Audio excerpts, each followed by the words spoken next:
자, 2부 순서 이어가도록 할게요. 지금 이제, 오늘 저녁 때부터 우리 안혜욱 회장에 대한 구속영장 실질심사가 아마 진행이 될 것으로 보여집니다.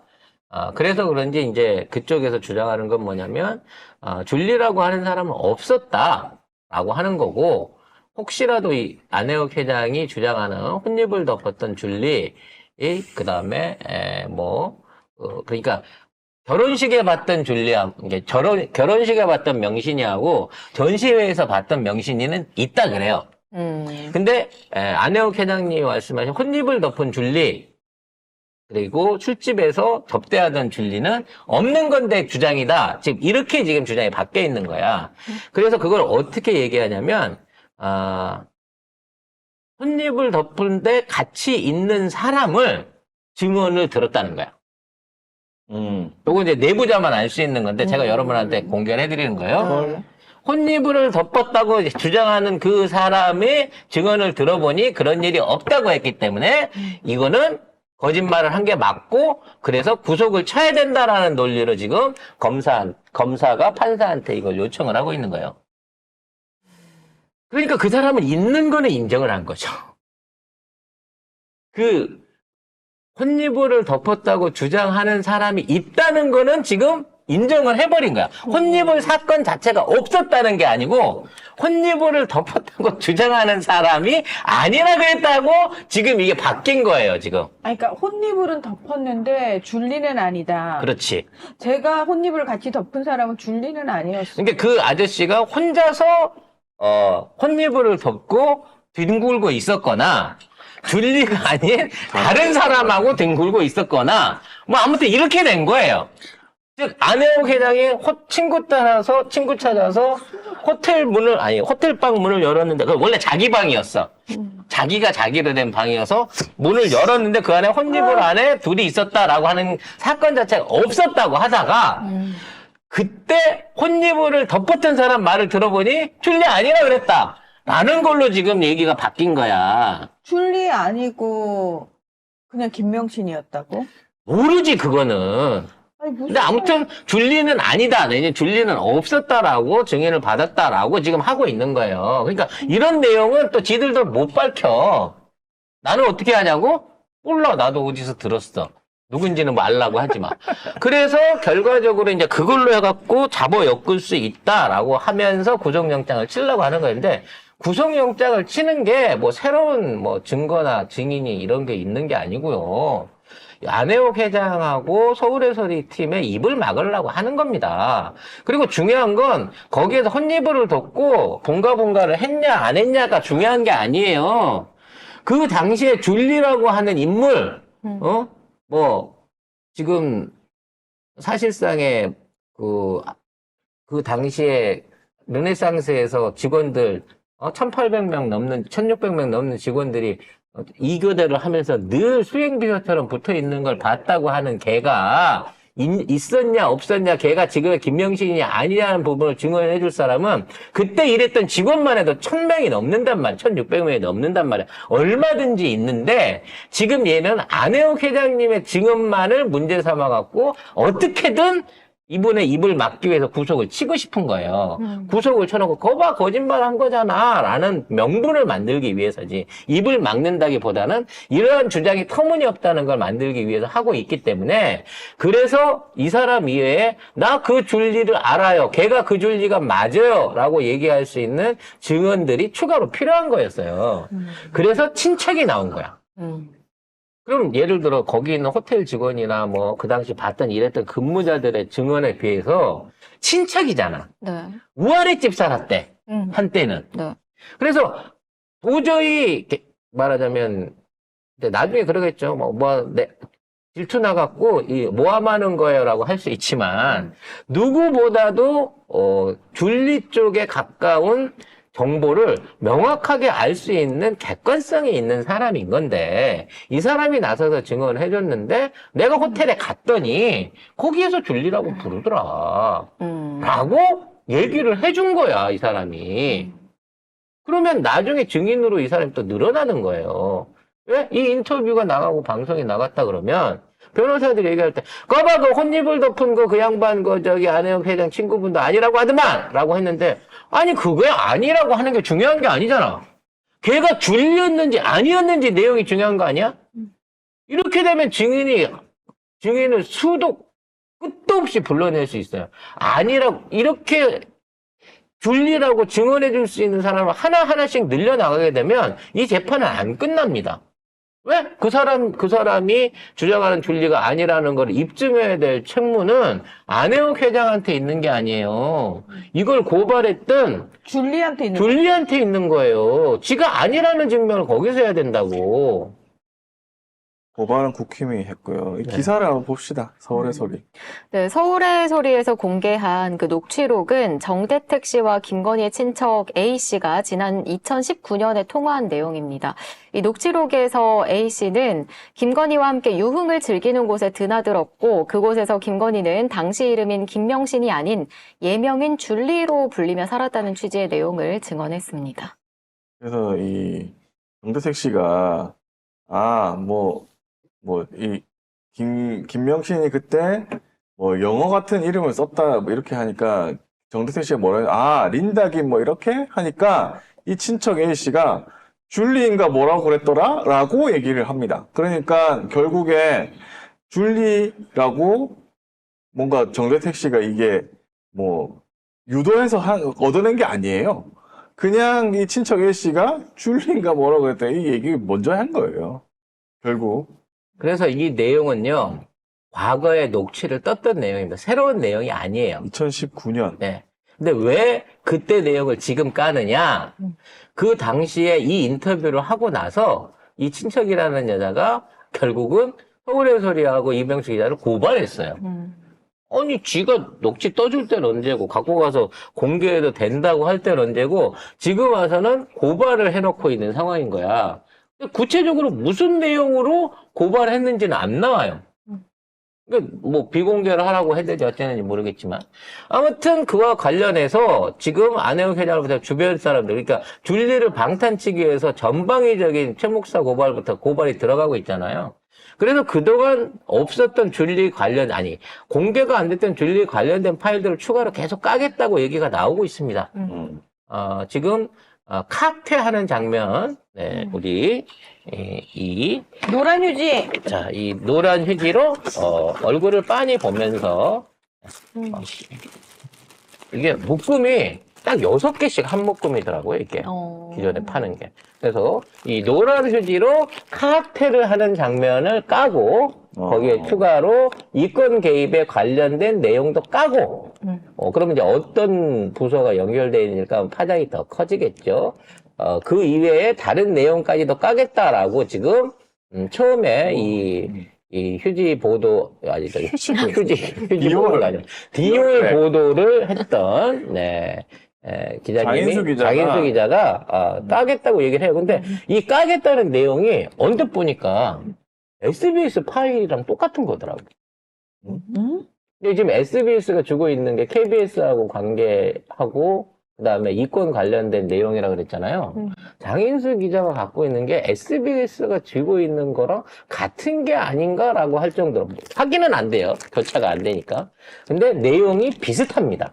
이권 개입 문제라든지 그다음에 뭐 어떤 남자 관계에 대한 부분 얘기가 나온다는 면에서는 혹시 두 개가 같은 파일이 아닐까라는 저는 개인적으로 심증적 의심을 갖고 있어요. 비교가 되려면 장인수 기자가 먼저 까고 SBS도 까면 알겠죠.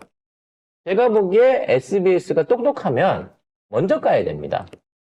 깠는데 같은 내용이면 줄리하고 딜할 게 없어져요. 그러니까 SBS 입장에서 먼저 까야 돼. 이건 우리가 먼저 선점하고 있던 자료야. 장인수 기자는 우리 뒷북 친 거야 라고 해야지. 장인수 기자가 그 내용을 까잖아요. 이미 까졌기 때문에 그걸로 태양 살려내라고 협박을 못합니다. SBS. 빨리 장인수 기자가 설 이후에 까신다고 했으니까 그 전에 까세요. SBS가 먼저. 장인수 기자 이렇게 예고를 해때렸으면은 압수수색 들어가지 않을까요? 어딜 뒤질 건데. 그게 어디 숨겨져 있는 줄 알고. 어디든 뒤지겠지. 장인수 뭐 기자 문도 집을 집 지금. 문도 따고 들어가는 경찰 검찰인데 뭐. 그럼 장인수 기자도 가택 침입이 되는 건가요? 직접 그건- 가지는 않았으나 집 안에 있는 장면, 개인적인 프라이버시 있는 장면을 틀었기 때문에 가택 침입이라고 얘기를 할 건가요? 난 아직도 웃겨요. 가택 침입과 공무집행 방해로 고발을 하고 있다고 하는 이 건희의 사태가. 네. 그럼 이제 저는 이거를 드리겠다고 한 번만 들여보내달라고 얘기를 했으니까 어떻게 뇌물공여죄 내지는 뇌물공여 모의죄로 해갖고 저를 잡아 넣으실 건가요? 아니 근데 최재형 목사가 어떻게 주거 침입을 합니까? 여기 문자가 있잖아요. 아이고 이번 주 너무 꽉 차 있네요. 월요일 2시 정도 어떠세요? 아니 TV타임? 얼마나 뇌물을 받으면 꽉 차 있대. 바빠. 되게 바빠. 그리고 아씨 얘는 윤석열에 비해서 너무 부지런해요. 윤석열도 주말에도 뇌물을 받아요. 일요일 저녁에. 일요일 저녁은 어떠세요? 그러니까 일요일 낮에도 받는다는 거 아니야. 일요일 오전에도 받고. 그러니까 일요일 저녁 때 제가 받을 수 있어요. 그러니까 이 최 목사님이 이 지네들 말로 공작금이 어려워갖고 파우치를 보내줘서 그렇지. 이거 에르메스 버킨 같은 걸 예를 들어 사진을 보냈잖아요. 그날 오후에 바로 들어오라 그랬을 거예요. 아, 값어치에 따라 약속을 잡아요? 이게 딱 300짜리다 보니까 말하자면 입장 순서가 좀 뒤로 밀린 거지. 3,000짜리였으면 당일날 가셨을 거라는 거예요. 어?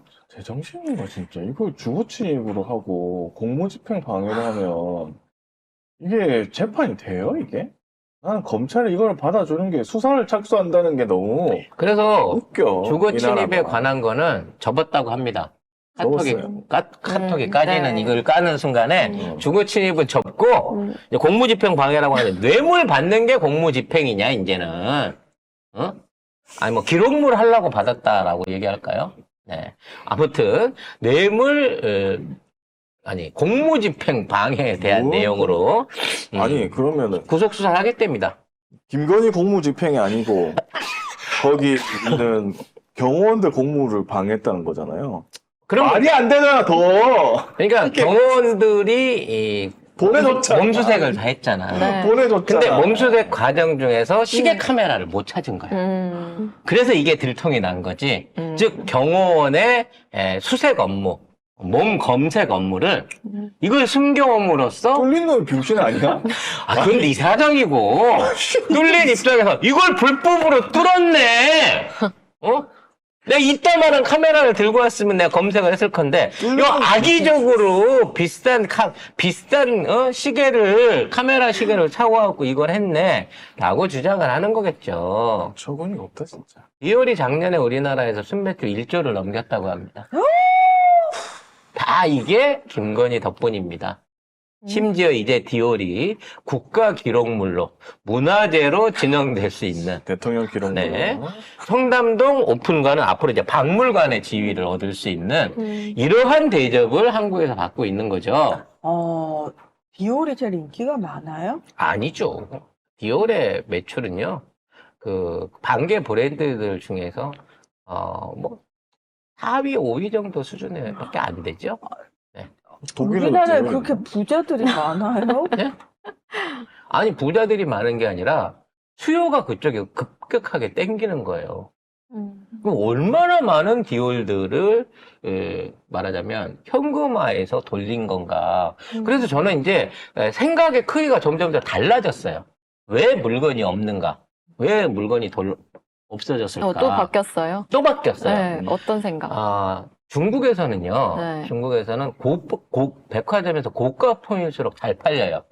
제가 그때 그런 장사를 좀 했는데 뭘 안 한 게. 1,000만 원짜리 옥침대가 있어요. 네. 딱딱하고 차갑고 무게가 2톤이 넘어서 이사도 못할 뿐더러 누워서 자면 입 돌아가거든요. 그리고 그거를 신혼기분 낸다고 던졌다가 사람이 깨끗해야 돼요. 신문 기자. 근데 이거를 2,000만 원을 주고 백화점에 전시를 하고 파는데 안 팔리는 거예요. 그래서 열받아갖고 1억으로 네. 2억으로 공을 하나 더 붙였어요. 네. 그 다음 날부터 계속해서 이게 팔리는 거예요. 2억으로 가격을 올려놓으니까. 그래서 그 2억을 받고 물건을 배달하는 게 아니에요. 네. 전시를 해놓은 상태에서 보관증을 써줘요. 네 물건 여기 있어. 그러면 나중에 보관증을 갖고 와갖고, 나 이거 안 갖고 갈 건데, 반품해 주세요. 그래요. 그러면 반품비 30%를 까고 1억 7천을 주는 거죠. 그 생각이 퍼뜩 나는 거야. 얘가 디올을 받아갖고, 디올 매장이랑 짜고, 에이, 그걸 왜 받은 그러세요? 다음에, 참 별난 생각. 그대로 물건을 주고 깡을 한 게 아니냐. 그래서 김건희는 디올을 좋아한다 그래갖고 많은 사람들이 디올백을 들고 오지만 이걸 창고에 보관한 게 아니라 디올 창고에 돌려주고 수수료를 까고 현금으로 이걸 챙긴 게 아니냐. 그래서 그 크러치백도 그래서 없다. 창고로 돌아가고 다른 사람한테 다시 팔렸기 때문에 그래서 없는 건 아닐까? 라고 하는 생각을 해봤습니다. 여러분은 그런 말씀 하세요. 아니, 보증서도 있어야 되고, 정식으로 매장으로 하고 들어가야 되는데, 그렇게 하면 판매가 안 되잖아요. 그럼 제가 이걸 어떻게 샀겠습니까? 그런 보증서 없이 유통되는 루트가 있어요. 중국에서 물건 사러 오는 애들한테, 요런 식으로 하자 있는, 한번 오픈했던 제품들을, 네. 왜냐면 걔들은 오픈해서 갖고 가야 되거든요. 그렇기 때문에 그거를 하자 있는 제품을 사진만 찍어서 주인한테 보내주고 뚜껑을 까갖고 갖고 들어가야 통관이 된단 말이에요. 그쪽으로 돈을 돌리는 루트가 있어요. 야, 디올 깐 사업이 아니었겠느냐. 디올감. 왜? 디올이 중국에서 굉장히 많이 인기가 있는 이 베네통이나 아니면 그 루비통은 너무 가짜가 많아가지고 중국에서도 디올을 굉장히 좋아하는데 디올이 중국에 물건을 안 풀거든요. 그러면 홍콩이나 한국에 와서 사는데 그거를 열어가지고 김건희가 삼각무역을 한 게 아닐까. 만일 저랑 한다 그러면 제가 그 사업을 제안했을 거기 때문에 그런 생각을 저는 개인적으로 해봤습니다. 웃자고 하는 소리예요, 여러분. 정말 별난 생각을 하시는데. 하지만 충분히 가능합니다. 디올은 가짜가 없나요? 예? 아니죠. 가짜를 내면 다음 장사를 못하지. 그러니까 정상적으로 디올을 사다가 중국에다가 넘겨주는 이런 그 전문적인 애들은요, 요런 루트로 나오는 물건들, 그런 루트로 거래하는 백화점들하고 거대한 일종의 카르텔을 갖고 있어요. 저는 그런 과정 중에 이게 술집으로도 나가고, 뭐, 싸게도 나가고, 반값으로도 나가고 하는데, 이 디올에 집착했던, 까르티에와 디올에 집착했던 김건희의 이러한 것들이 단순하게 이거를 모으거나 선호하는 게 아니라, 명품 깡 사업을 한 게 아닌가라는 좀 더 큰 의혹을 비즈니스적으로 저는 제시를 해보고 싶습니다. 이번에 뭐 강신업 말에 의하면 2월에 독일 간다는 거 아니에요? 이번 달에. 강신업은 알고 있다는 거죠. 우리는 몰랐지만 강신업은 독일 간다는 것도 알고 있는데 독일에도 또 디올 가나? 응? 독일에서 또 디올 가나? 그러니까 디올이 전 세계적으로 제품을 나눠서 배분을 하잖아요. 중국에도 디올 매장이 있어요. 근데 이른바 말하는 비싼 제품들, 에디션, 스페셜 에디션이나 인기가 좋은 제품들 같은 경우에는 다 나라마다 나눠가지고 수량을 배분해 준단 말이야. 그러니까 그 드라마에 나오는 게, 이번에 딱 5개만 들어온 거예요. 네. 실제 5개만 들어와요. 그렇기 때문에 이러한 장사를 하기에 더없이 좋다는 거죠. 물건은 물건값대로 받으면서 2중, 3중으로 수익을 남겨서 돌릴 수가 있거든요. 전 세계를. 그래서 뭔 얘기하다 여기까지 왔니? 아무튼 도대체 머릿속에 무슨 생각을 담고 살면 저런 삶을 사는 걸까? 그러니까 당신네들이 그 살아왔던 이런 디올 립스틱 하나 갖고 그냥 호사를 누린다고 생각하는 여러분들이 사는 세상하고 근데 그들이 디올 사는 립밤 세상이 개인적으로 달라. 좋아하진 않아요. 잘 안 맞아서. 예. 뭐 중요한 얘기가 하나 남아 있었는데 전 디올 립스틱 좋아하거든요. 방금 마지막에 뭐 있지? 독일? 독일. 독일 관련된 얘기를 하다 보니까 네. 독일에서 제보가 들어왔습니다. 네, 그래서 독일 한인회 쪽에 이미 공문이 왔다고 합니다. 온다고. 2월 16일 날 한인회 그 대통령 모임을 가지려고 하니 2월 4일 날까지 지원자들은 지원을 해 주십시오라고 하는 공문을 독일 한 군데서 안 되니까 예, 독일 전 지역에 있는 독일 그 큰 땅덩어리에 오겠다는 사람이 없으니까. 왜냐면 대부분의 지금 그 교민들은 오면 어떻게 엿을 매길까 이 생각을 하고 있기 때문에 김건희도 가나 그러면 진짜? 간다는 얘기죠. 이미 가는 걸로 해갖고 스케줄이 잡혀 있는 거고 세상에. 그와 관련된 준비들이 착착 진행 중인 것 같습니다. 그러니까 2월 16일? 2월 16일 날 이미 그 행사가 그러니까 이거는 뭐 의전 담당도 모르는 거고요. 사실상 관심은 국가상 국비잖아요. 네. 근데 이미 독일에서 대사관에서 16일 날 일하실 분들 4일까지 접수해 주세요라고 공문을 돌린 게 이쪽으로 날라왔어요. 강신업이 제일 먼저 알았고 그 다음에 한인회가 아는 겁니까? 그리고 이제 그쪽 그 대사관이 한 거죠. 대사관. 그리고 이제 우리 쪽 그 의전 담당이나 경호 담당들은 네. 지금부터 이제 거기에 맞춰서 준비를 해야 되겠죠. 그래서 명품샵을 갔을 때 또는 뭐 어디를 갔을 때 어떤 동선으로 해야 쇼핑하는 게 안 들킬까? 아니면 사전에 쇼핑 리스트를 뽑아서 현지에서 그 물건을 누가 수령을 해올까?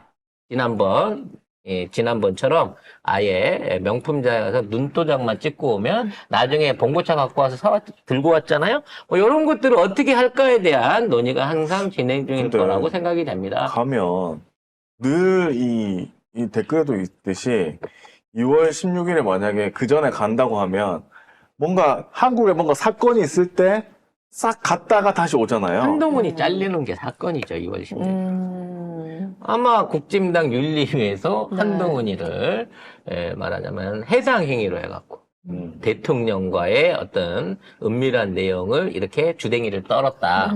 해당 행위다. 출당시켜야 된다라고 자르고 그 다음 비대위원을 더블 비대로 비대위의 비대로 얹을 수도 있다라는 생각이 듭니다.